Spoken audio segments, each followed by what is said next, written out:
born and raised a Buddhist or a Hindu or some other religion, because they don't believe in Christ, does that mean they don't go to heaven? Okay, good question. I do not know how God will judge those who've never heard about Christ, because Christ never answered the question. First point, God is just.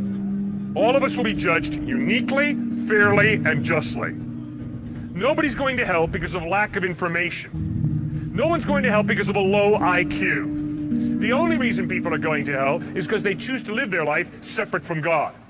And on the day of judgment, God will simply grant their request, and they'll spend eternity separate from Him. That'll be hell. Third point, the New Testament promises there are going to be a lot of people in heaven who never had the opportunity to hear about Jesus. Hebrews chapter 11 lists some of these people by name. Abraham, Isaac, Jacob, Moses, Rahab, a Gentile prostitute. Obviously, they never heard about Christ. They were born hundreds of years before Him. But in humility, they put their faith in God.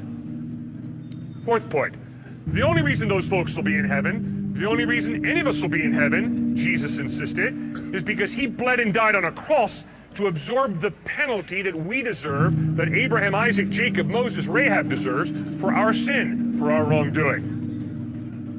So no one's going to be in heaven because they lived a good life, because none of us have lived a good life as God defines good. Oh yes, I live a very good life as America defines good.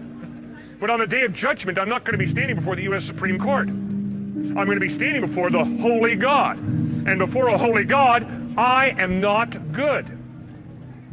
Fifthly and finally, although I do not know specifically how God will judge those who've never heard about Christ, I do know that all of us here have more than ample opportunity to read the New Testament Gospels, to check out Jesus for ourselves. We are responsible for what we do with Jesus Christ.